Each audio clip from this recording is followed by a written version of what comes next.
ঠিকই বলেছ, পাগলে মারলে পরে বিচার পাবো না। কি আমি পাগল? আর আমার বউই আমার বিরুদ্ধে, যা থাকবো না আর। আমি গিয়ে ভাবির কোলে শুয়ে গেলাম। কি হলো, কাউকে খুঁজতেছো নাকি? হুম। সুমাইয়াকে নাকি? সুমাইয়া কোথায়? ওকে সকাল থেকে একবারও দেখিনি। ওরে আমার ডেপটা তো দেখি বউকে না দেখে থাকতেই পারে না। আরে তেমন কিছুই না, আসলে এখনো কফি নিয়ে যায়নি তো, তাই আর কি জিজ্ঞাসা করছিলাম কোথায় ও। সুমাইয়া কোথায় তুমি জানো না? না, কোথায় সুমাইয়া? সুমাইয়া তো আজকে ডিউটিতে গেছে। ওর নাকি জরুরি একটা ফোন এসেছে, তাই ও তাড়াতাড়ি বেরিয়ে গেছে। ও। তুমি ঘুমিয়েছিলে তাই তোমাকে ডাকেনি।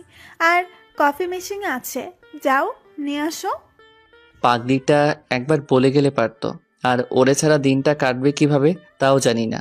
যাই হোক, এসব চিন্তা বাদ দিয়ে কফি খেয়ে নাস্তা করে ফেললাম। সারাটা দিন পার করলাম কোনো রকমে। ভালো লাগতেছিল না, তাই বিকেলে ঘুমিয়েছিলাম। হঠাৎ কে যেন আমার উপরে উঠে শুয়ে পড়ল।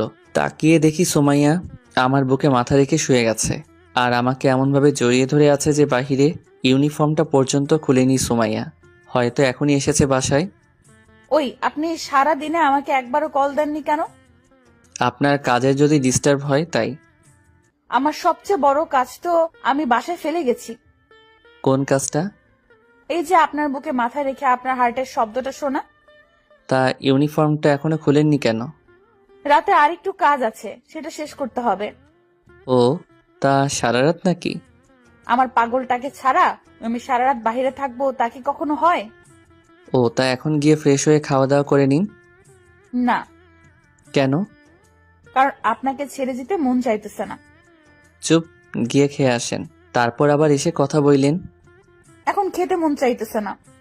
যা বলছি তা করেন। হুম। বলেই উঠে চলে গেল। আমি হাসতে হাসতে উঠে গিয়ে ফ্রেশ হয়ে আসলাম। রাত প্রায় 1:30 বাজে, ঘুম আসতেছে না। এখনো সুমাইয়া আসেনি, তাই উঠে ছাদে চলে গেলাম। দাঁড়িয়ে দাঁড়িয়ে সিগারেট খেতে লাগলাম। কিছুক্ষণ পর হঠাৎ কেউ পিছনে দৌড়ে এসে জড়িয়ে ধরল। আমি আনমনে ছিলাম, তাই ধাক্কা সামলাতে না পেরে ছাদের মাটিতে পড়ে গেলাম। আমি পড়ে তাকিয়ে দেখি সুমাইয়া আমার উপরে শুয়ে আছে আর হাসতেছে। কি হলো, হাসতেছেন কেন? আপনাকে পড়ে যেতে দেখে একটা মেয়ের ধাক্কা সামলাতে পারেন না, কেমন পুরুষ আপনি? হঠাৎ তো, তাই সামলাতে পারিনি। আমি না হয় বুঝতে না পেরে পড়ে গিয়েছি, আপনি পড়লেন কেন? আমার পাগলটা যেখানে থাকবে আমিও সেখানে থাকবো, আর সে যেভাবে থাকবে আমিও সেভাবেই থাকবো। তাই বলে আমার উপরে শুয়ে পড়বেন? হুম, আপনিই তো আমার বিছানা। আমি যখন থাকবো না তখন কে হবে আপনার বিছানা? কথাটা বলার সাথে সাথেই সুমাইয়া চুপ হয়ে গেল, আর আস্তে আস্তে চোখ মুখ লাল হতে লাগলো। হঠাৎ সুমাইয়া ওর কোমর থেকে পিস্তলটা বের করে সোজা কপালের মাঝ বরাবর রাখলো। পিস্তল ওইখানে দেখে ভয়ে আমার শরীর কাঁপতে লাগলো। হঠাৎ কি বলে ফেললাম যে এত রেগে গেল। আল্লাহ রক্ষা করো আমাকে, মনে মনে আল্লাহকে ডাকতেছিলাম। তখনই সুমাইয়া বলে উঠল, ওই, কি বললি তুই? কই কিছুই না তো। আর আপনি আমাকে তুই করে বলতেছেন কেন? তোর 14 গোষ্ঠীকে তুই করে বলবো। তুই আগে কি বলেছিস সেটা বল। কখন আমি কিছুই বলিনি, মুখ থেকে এমনি এমনি বের হয়ে গেছে। কই, মুখ ফুসকে তো একবারও আমাকে ভালোবাসিস বলিসনি, তো এখন মুখ ফুসকে এটা বললি কেন? সরি, ভুল হয়ে গেছে, আর বলবো না। তোর শরীর গোষ্ঠী কিলাই, তুই এটা বললি কেন এটা বল। নিজেকে আর সামলাতে না পেরে সুমাইয়া আমাকে জড়িয়ে ধরে অঝরে কাঁদতে লাগলো। আরে কাঁদতেছেন কেন? তুই কথা বলবি না আমার সাথে। ঠিক আছে, কিন্তু নাকের ময়লা দিয়ে তো আমার 12টা বাজিয়ে দিতেছেন। ভালো করেছিস। কান্নায় কথাগুলো ঠিকভাবে বোঝাও যাচ্ছে না। কি আর করার, যা করার করুক। আমি চুপচাপ শুয়ে রইলাম, আর সুমাইয়া আমাকে জড়িয়ে ধরে অঝরে কাঁদতে লাগলো। কিছুক্ষণ পর সুমাইয়া হঠাৎ আমার উপর থেকে নেমে উঠে চলে গেল।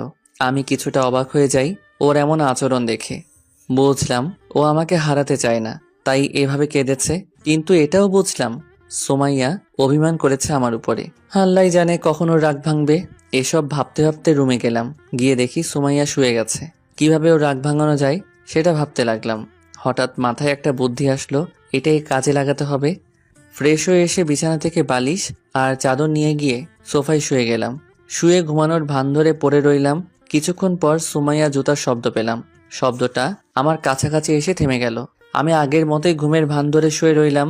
কিছুক্ষণ নীরবতা বজায় রইল।